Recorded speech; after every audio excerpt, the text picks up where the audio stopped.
Okay, we're recording. Ready? Welcome everybody to our West Bloomfield School District C2C Return to Learn considerations this evening. We are pleased to be able to have a panel to have some conversation with you regarding the recommendations that we will be making to the Board of Education in the next week about our ongoing Return to Learn plans. So we are fortunate to be joined this evening by Dr. Hill, Superintendent of Schools, Eric Whitney, Assistant Superintendent of Talent Development and Management, and Eric Pace, West Bloomfield High School Principal. Good evening. I'm Jerry Hill, the Superintendent in the West Bloomfield School District, and thank you for tuning in to this webinar on our Return to School plan, our most recent edition of it. As you know, the COVID-19 cases in Michigan, Oakland County in particular, have been skyrocketing over the last few weeks. When we look at the data, it's just startling the changes that have occurred, and we're needing to be responsive to that data. I just need to stress that our overall emphasis is the health and safety of all of our students and staff.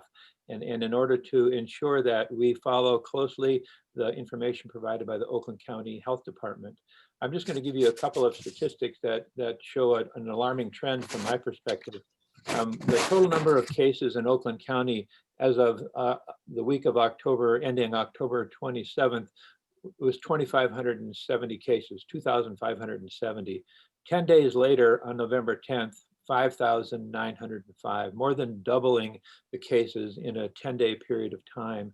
Our rate per million went from 150 cases to 470 cases. And so you can see the trend is really disturbing. And then there's a number that we follow closely in our plan. We want to stay below a 5% positivity rating of COVID-19 in the community, and or before we take some actions. Well, on the 27th of October, the positivity rating for 7 days was 6.68%. And then on November 10th, it was 12.10%. So that has also skyrocketing. So the data is alarming. It got our attention. Consequently, we went to a fully remote K through 8 plan, and we're in the process now of continuing to monitor that data, continuing to make plans for returning to school. But I want to stress, we want to do it in a safe manner, and we want to do it in a prudent manner, so it's the best learning environment for our students and safe and healthy for our students and staff. So Deanna, Eric, and Eric are joining us this evening, and we're just going to go through what we've been up to in terms of the planning as this data is changing before us. Thank you. So good evening, everyone. Am I doing this part? Thank you. Good evening, everybody. Thank you for being here tonight. I know that this is on everyone's minds and really thinking about what are the next steps for our school district. So before we dive into those steps, I want to talk a little bit about some of the background that Dr. Hill alluded to, some of the considerations that we keep in mind as we are making these very difficult decisions that we know impact all of your lives and your students' lives, as well as the lives of our staff and all of our employees. So we always are looking at the Oakland County Health Department guidance on in-person instruction.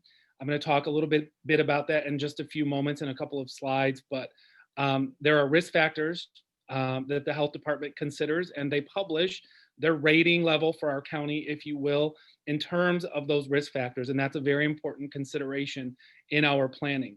We look at our West Bloomfield COVID-19 data in our community as well as in our school district.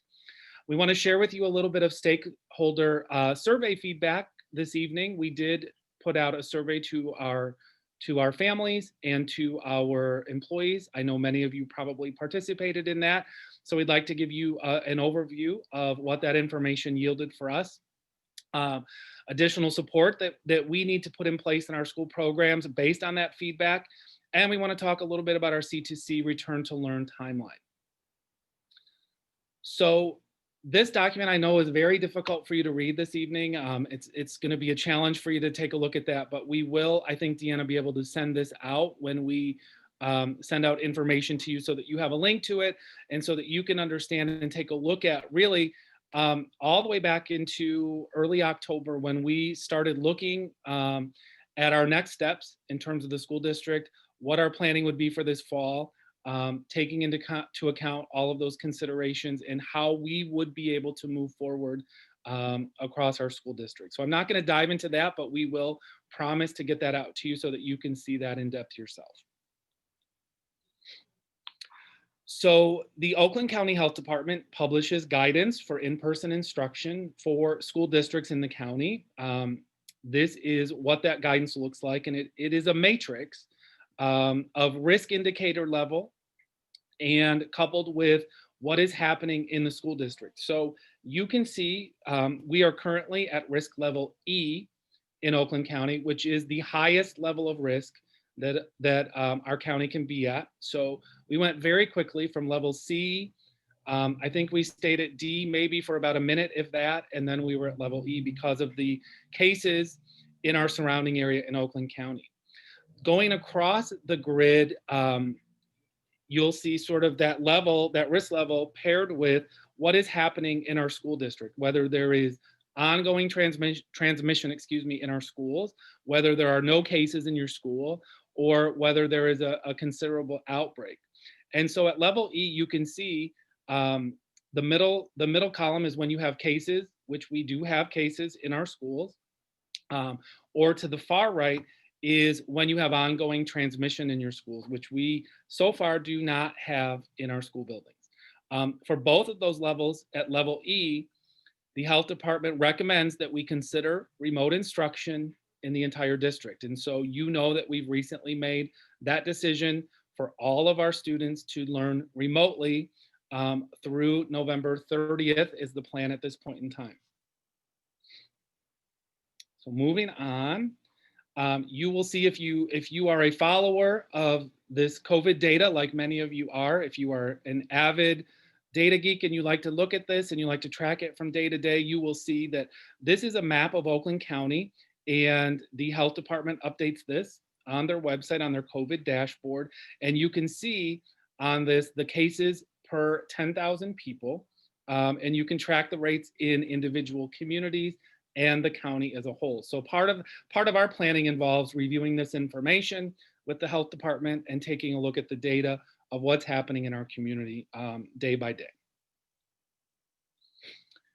As I mentioned, we also put out a survey response to our stakeholders, to all of you. I'm sure many of you, maybe all of you, participated in that family survey. It has been very important that throughout this process, we check in with our families, we check in with our staff to make sure that we are hearing from you and learning what are the important issues that you are facing in your children's education, and that we are thinking through all the things that really matter to our stakeholders. So our families, we received 770 responses, which we thought was a great response rate, and we were very happy about that. And we received 322 staff responses on that survey. The survey scale, so when you see the data in just a moment on the slides, you are going to see the scale ranging from a 1, which is strongly disagree, to a 5, which is strongly agree. So please keep that in mind as you think through and look at some of the responses that we wanted to share with you this evening. So one of the questions we asked, very important, students are making adequate progress in their learning. So in the red, you will see the responses of our staff. In the blue, you will see the responses of our families. You will see that they're pretty close in mirroring one another, our staff and families. And by and large, the majority of you feel that your students are making progress in their learning. So we are pleased to see that learning is continuing. I feel safe at school in the current model. When we asked this, that was really about at our K-8 buildings being in that cohort model, that blended learning where we could have smaller class sizes, good social distancing, controlled cohorts that did not intermingle. And so you will see that our responses we felt pretty good about, that our families and our staff feel good about that model. I don't know if this included the high school data. This is just high school data right now. Oh, I apologize. Oh, yes, it does say that. I'm so sorry. I said the wrong thing. So really that high school model was really all remote for our high school students. And you can see both staff and parents felt very strongly that that was a safe model for their students. Sorry about that. So the comfort level in returning with less social distancing. One of the things that we know is that many of you are very anxious to get your high schoolers back in school. We are too, but we also want to make sure, as Dr. Hill said, that we are only doing that in the safest way possible. One of the things that we know about the high school instructional model is if we were to do that, it would be very, very difficult to be able to social distance like we are able to do in our cohort models at K-8. And so we wanted to find out about our family and staff comfort level in returning to in-person instruction with less social distancing. So you can see that we had responses across the board. The strongest response from our staff and families was at 1, which was strongly disagree. So from that, we really know that there are some concerns. We understand those, and we wanted to make sure we check in on that. So our open-ended responses, we also asked our respondents, our families and staff to add additional thoughts to our survey. We asked about the positive aspects, the things that are working well for folks. Our family said things like, the start time at the high school being later is working well for my students. They appreciated our teachers, communication, safety, flexibility, more sleep, I think tied to that start time. They appreciated the live instruction, learning not interrupted. In other words, going from being in person to being online because of an outbreak and back and forth, and the disruption that can create. Allowing students to work more at their own pace, no transportation issues, students managing their time, always a trick, I know. Seeing students progress in real time, it's organized, and many of our families indicated that they appreciated the seminar period. Our staff talked about safety, that it was student-centered time in this model. The start time was good for kids, relationships that they are building with their staff. Our staff talked about Canvas, staff collaboration, student independence, kind of a new vision or reimagining education, consistency for students, and getting into a groove as positives about that model. We also asked about challenges, of course, and you probably can anticipate many of these. These might be your answers too. From our families, of course, internet issues abound, and I'm sure that that's challenging for everyone. It can be isolating. Some families are worried about less learning taking place. Some families are worried about the workload too much or busy work, online tools that can be confusing, less connection to their teachers. Communication also came up on this one. Lack of student engagement, concern about science labs and not being able to do those in the same way virtually. Student mental health, special education consideration, lack of social interaction. Our staff, you can see similar responses. Students that need support, equipment, email overload, I know is yes, lots of communication happening in this time. Canvas, fear of being in the building even without students, and so on. So we also asked about what we should be looking at as a district when thinking about returning in person for our high school. You can see that our family responses included parents sending sick students to school. Many of you are worried about that. Will everybody do their part and stay home if you are sick? Some families believe hybrid makes more sense. Concerns about social distancing, health and safety of staff and students, ensuring with certainty that all must wear masks, cleaning routines, sanitizing, a flexible schedule, health screenings, limited visitors, and so on. Similar considerations that our staff listed, talking about the classroom furniture that we have, and really, that's designed to promote collaboration that may not work in the same way when we are in a pandemic. Masks for all, same there. Class sizes, transitions, discipline, lots of other good considerations that we want to keep in mind when planning. Now we are looking at K-8 and OEC, sorry about that, and transition center. So these responses are really from our families and staff that have been teaching some in person in that cohorted blended learning model. So students are making adequate progress in their learning. You can see that the majority are really at that strongly agree level at 4 and 5. So both families, and staff. So we're obviously very pleased that people are happy with that.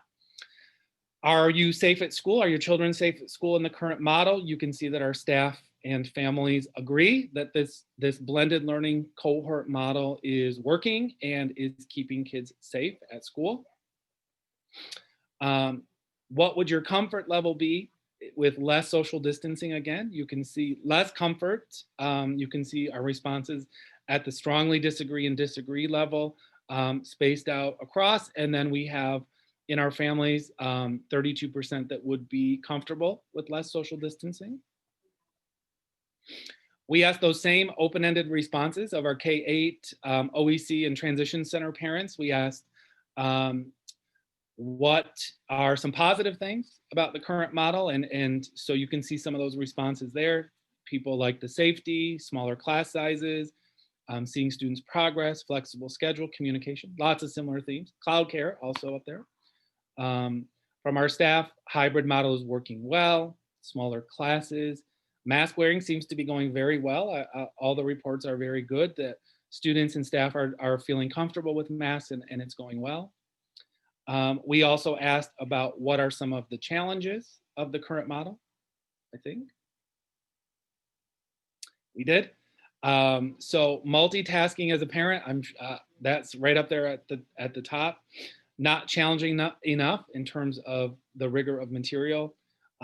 Guest teachers, what do you do when staff is ill? And we're gonna talk a little bit about that. Challenging to manage your own workload as parents and helping children. Less socializing, doing specials at home instead of in person. Our staff talked a little bit about the teacher workload, about working with students that are not able to do their work, tech issues and managing Canvas. Intervention is hard for students that need extra support, and so on. And then finally, we asked what considerations should we be thinking about if we wanted to do more in-person learning? And you can see the responses of our families, having enough guest teachers, very critical issue in our school district, of course, having the staff to be able to work with students, maintaining smaller class sizes. Some of our parents said, please don't change anything at this point. Making sure that all are wearing masks. How would we handle eating lunch in the classroom? Limiting transitions, zero tolerance for symptoms. You can see from our staff, concerns like social distancing. Would we be losing teachers that did not feel this was safe? What would class sizes be? Watching the number of cases rise and how would we handle that? Also, many of our staff said, don't change anything at this time. So we also talked to our Lakers Online families. We felt like that was very important as well because they are working hard in their fully virtual model. You can see students are making adequate progress in their learning. Families and staff agree and strongly disagree in large part. The open-ended response, what's working in our current Lakers Online model? While I think it was, a little bumpy at first, probably for everyone, I think that is smoothing out and we're seeing lots of success. The structure, flexibility, consistency, engagement, safety, the teachers are doing a great job. Students are happy. It's a quiet learning environment. People like live instruction, independent learning, more sleep, always good. Our staff will tell you that it's running smoothly now. Safety is obviously front and center in that model. They feel really good about that.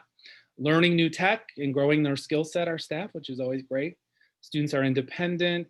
The schedule is flexible. They're thinking differently about education. All positives that are really happening in that Lakers Online model. So we asked about current challenges again, like we did with the other models. Again, class size, communication, lots of themes that are similar across the groups. Our family said less screen time. That's obviously a growing concern as we spend more and more time in front of our computers. Canvas for some, communication, too many systems, the workload is too much, Edgenuity is difficult, the Canvas setup is inconsistent. Our staff said planning takes much longer in this environment. They're experiencing some tech issues as well that we're working through, student responsibilities outside of school, student engagement, and their own work-life balance. So I'm going to Perfect. turn over to Deanna, and we're gonna keep going, but hopefully that information really sets the stage for what we're here to talk about this evening and our next steps. Perfect, thank you. And yes, we wanted to make sure that you saw, we know that was a lot of data, and but you could see there were a number of considerations across the groups that appeared, no matter whether you were learning remotely at WBHS, learning remotely through Lakers Online, or actually in person in our cohort model. There are similar themes as Eric talked about. And so we wanted to make sure that we have to consider all of those when making our recommendations for the Board of Education. As you know, in the state legislature, the Board of Education is required to reaffirm our return to learn plans every month. And so we have continued to monitor the health data, and we've monitored our own local data around exposures and people in quarantine and all those things that Dr. Hill mentioned as well. We also know that it is in our students' best interest to be able to provide a consistent model of instruction, and that for you as our families to know what our plan is moving forward. And so on Monday, the 23rd, we will be going back to the Board of Education and making the recommendations that you're going to hear tonight to really finish out the remainder of the 2020-21 school year. We know that the more information you have, the more opportunity that you know what to expect, that your children know what to expect, makes it much easier in your planning and in your decision making. So the recommendations you hear tonight are really those things that we're going to expect to happen through the remainder of the 2020-2021 school year. So we just want to review these dates so that you know where we are in our current situation. So right now, as you know, from November 2nd through November 27th, all instruction is being delivered remotely.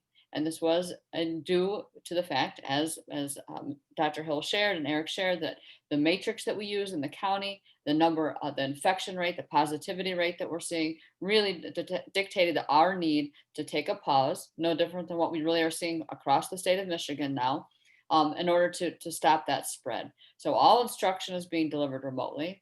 Our fall athletic teams is not going to happen. So obviously, as you know, MHSAA has also paused all of athletics at this point in time, as well as our winter sports. So MHSAA has sided with the governor, has said that yes, in our best interest right now is to take a pause. They are working with our high school administration and our superintendents to kind of determine those next steps and what that might look like moving forward. But right now, there are no athletics, there are no extracurriculars, and all instruction is being delivered remotely.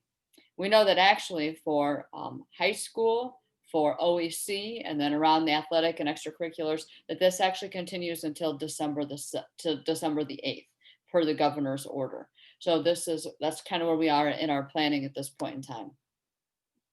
I guess we should also let you know that on November the 23rd, part of the other discussion that we'll be having with the Board of Education is whether or not we continue in remote instruction for our K-8 students. We know that OEC and WBHS need to remain remote at this point in time per the governor's order. The Board of Education will be making a decision about whether we need to extend our remote learning at this point in time beyond November the 27th. That decision will be made next Monday evening, and we'll certainly communicate with you if indeed there's any change that is needed to be made. We know that this is a fluid situation, and so we have to continue to monitor that data. We will work with the Oakland County Health Department. We'll work with our local liaisons with the health department to determine what our next steps are. So also on the 23rd, we will be making a decision regarding our either returning to in-person instruction for K-8 after Thanksgiving break, or if indeed the numbers would suggest that we need to remain in a remote learning environment. You will see that we are going to asking you to commit for second semester very, very soon. So I want to talk about this a little bit so that you understand what this means. And we'll go through what the slides are and go through what the options are for you. If you remember in this summer, we asked you to commit or to make a decision between Lakers Online, if you felt more comfortable with your child participating in a remote learning environment, or that you were going to commit to in-person. And it became kind of a moving target for our families. It wasn't as clear who needed to complete it, which application needed to be completed, deadlines, etc. So we want to be very clear that the information you're hearing tonight Then the subsequent commitment form that is going to be shared with you, with all families across the district this evening, is your commitment for second semester, and that it must be completed by noon on November the 30th. So all families must complete the forms. It must be done by November the 30th. We're providing the information in webinar form tonight so you can make an informed decision. You'll also be getting a written communication so you can go back and review and have that discussion as a family. Part of that form allows you to check that you need more information, and that will be directed to your building principal. So they are able to answer any further questions that you might have before you make that decision. But that commitment form must be completed by all of our families, and you are committing for second semester. So you're committing from January 25th through June 11th of 2021. So we want you to be very clear about that as well. So what does that mean? None of us have a crystal ball. We've talked a lot about that, obviously there's promising news about vaccines. There's promising news that at some point in time, there will be some return to normalcy. But what that time frame is not anything that we know at this point in time. And we want to, again, be able to provide a consistent educational opportunity for your children. And then we want you to be able to plan accordingly. Or probably have experienced when you're talking about middle school and high school scheduling, particularly, that it is a puzzle unlike any other puzzle to make sure that students have the options that they've chosen, and then we can make this work so that they have a full schedule, and that we're able to make sure that they're with our WBHS teachers. But we also know that the sooner we're able to start on these scheduling decisions, the smoother we'll start second semester. So that's why there's this kind of accelerated time frame. So you're going to see that you're making that commitment, depending on factors such as the county risk level, our community transmission, our positive cases at school, what's happening within our school transmission, and our operational capacity, which really talks about the number of staff that are actually available to work. So all of these are factors that we have to consider when making decisions about the best instructional model for our students. Dependent upon those factors, starting starting November 30th, as long as that's what the data indicates. And then through the end of the school year, that our K-8 students would come back into our cohort blended model. OEC would also return to our cohort blended model. From WBHS would continue online remotely through the end of first semester. And then with some opportunities that Mr. Pace is going to talk about here in just a few minutes about opportunities for in-person instruction for WBHS. Lakers Online continues fully online for the remainder of the school year. Special education self-contained returns to blended instruction. Our early childhood special ed preschool and early intervention continues in a blended schedule. Project Search continues in person. And obviously what would happen with winter sports will really be dictated by MHSAA and the Oakland Activities Association. So I want to be clear about this. While these are dates that we are publishing and sharing with you, all of these are dependent upon what the health situation is across the county. And so we will make those determinations along with the board and our recommendations based upon that data as well.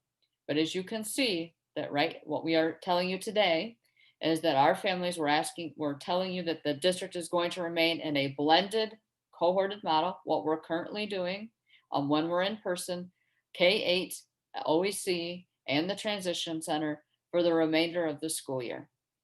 WBHS will continue in remote learning only until second semester, where there'll be some opportunities for in-person instruction and intervention at the high school. And special education will return to in-person instruction in the cohort model that we've been operating.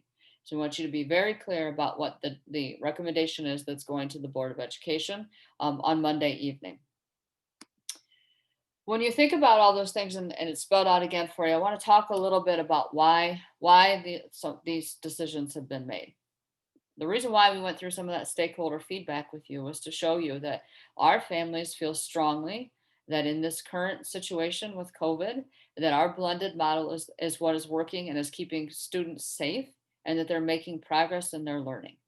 And we know that we had a very successful start to the school year. We were able to keep our schools open for 9 weeks without any interruption. because of the safety protocols and procedures that have been in place in the cohorted model.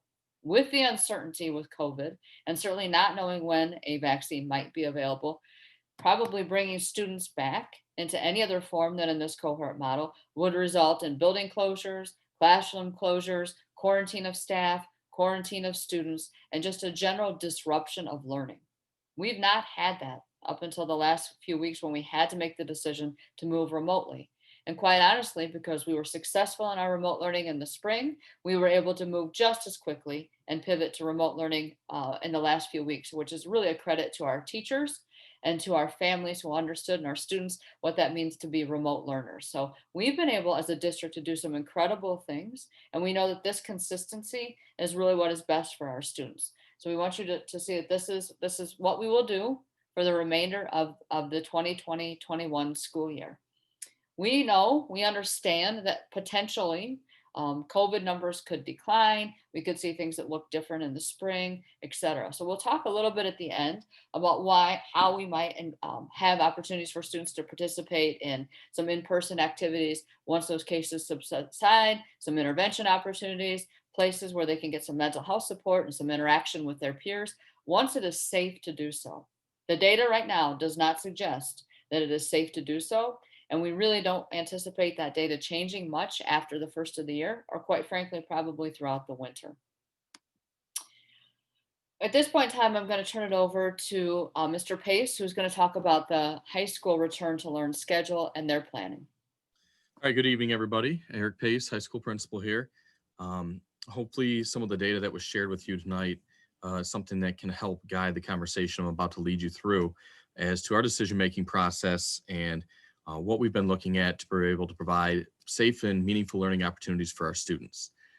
It comes through loud and clear that at the middle school and elementary school levels, families feel safe and they feel confident in the learning opportunities in that blended cohort model. We want to be able to try and provide some blending of remote and in-person instruction for students that model some of that safety for our high school students.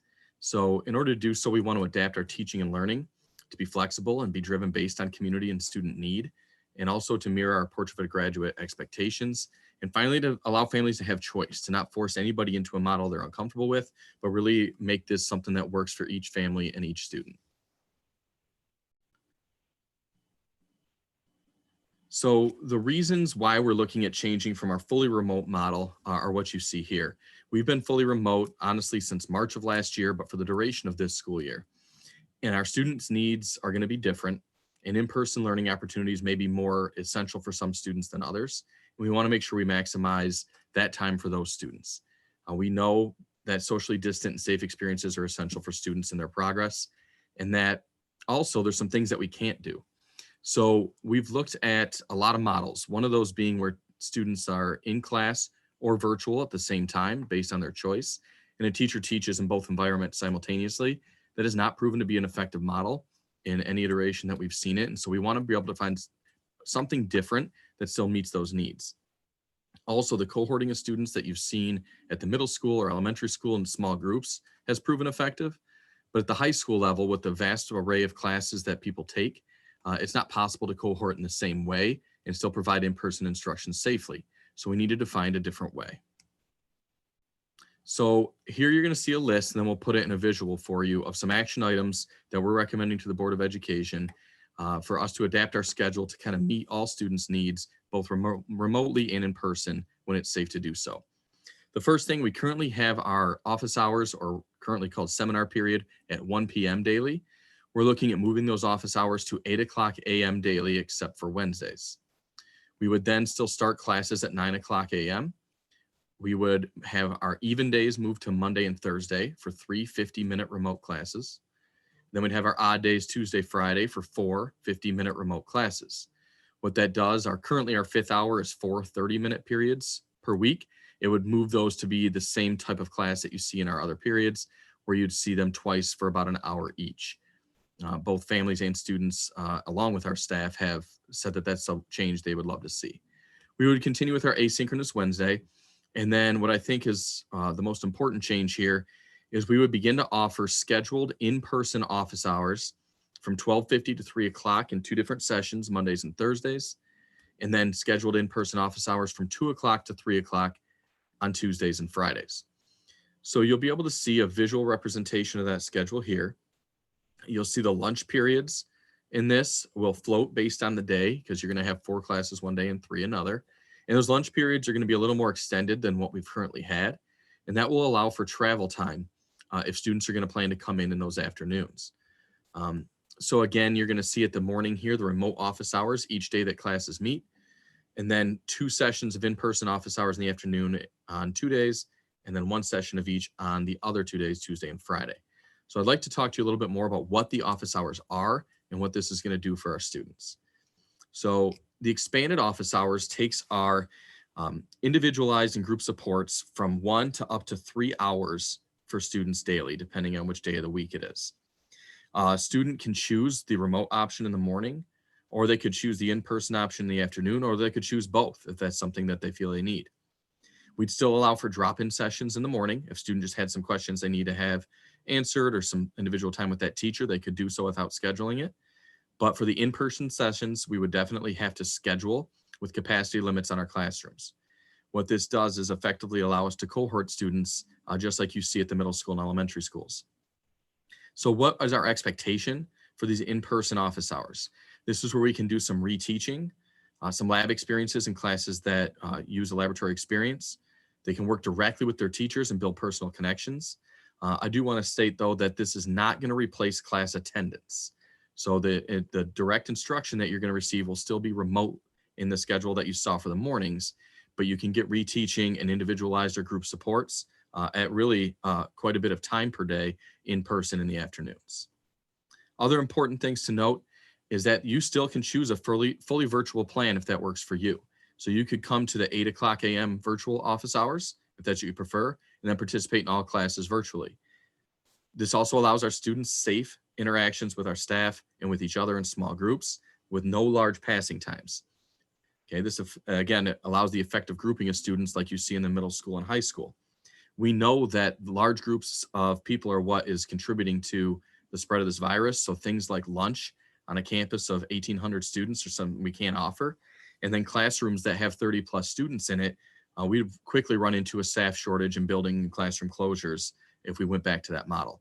So if we can't cohort into small groups in the classroom due to the diverse classes we offer, we want that option to be available for those families that want it on an individual and scheduled basis.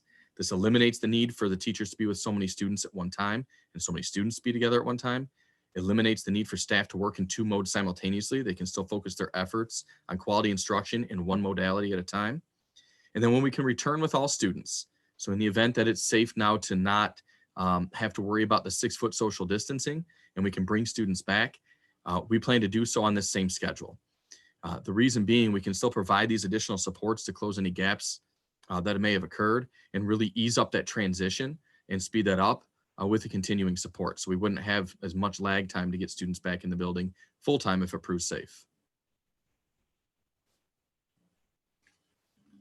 Thank you. So Mr. Pace, as he just shared, the high school has an opportunity to have some in-person supplemental instruction, lab time, reteaching, intervention opportunities for students 4 days a week for them to come into the building for those supports. Again, there is opportunity for you as a parent and as a child, as a student, to remain fully online at WBHS and work remotely throughout the remainder of the school year if that is what you would like to do.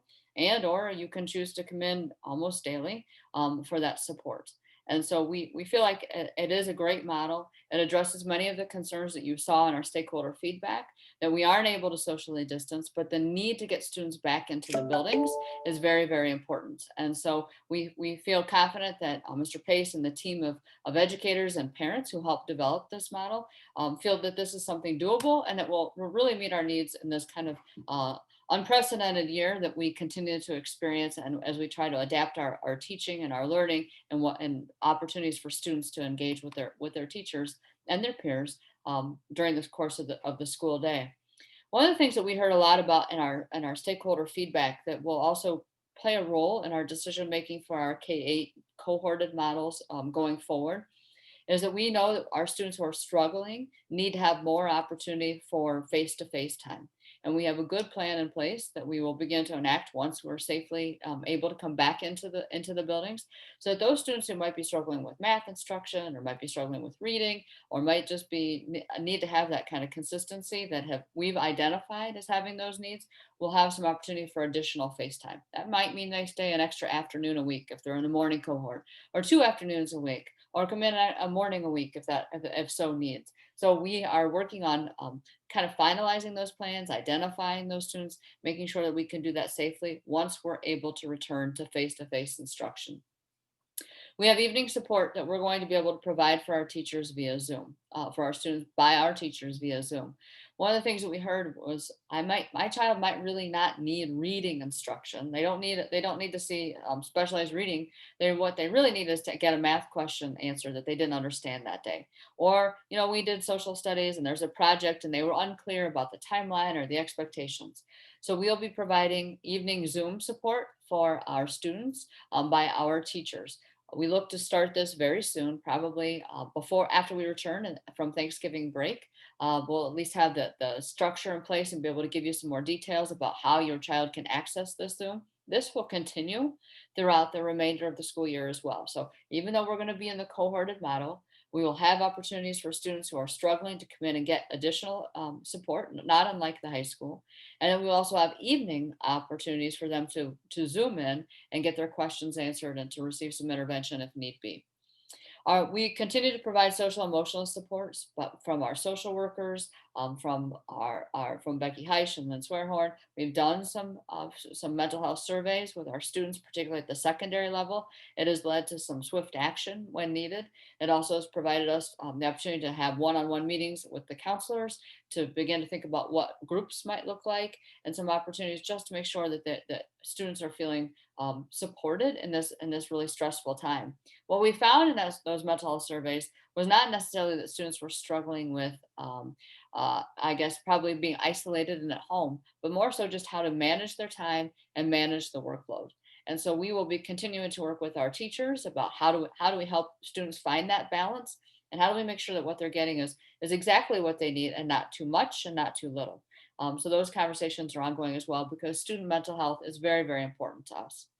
And then obviously once the cases begin to decline, once we begin to see that it is safe to bring students back in socially distanced, then we will begin to think about how we can do some other activities. So things that we're missing this year, like first robotics and being able to stay after school and do game clubs, or to do any of those kind of drama or music, or any of those things that really are important to an overall well-being and well-rounded education for our students.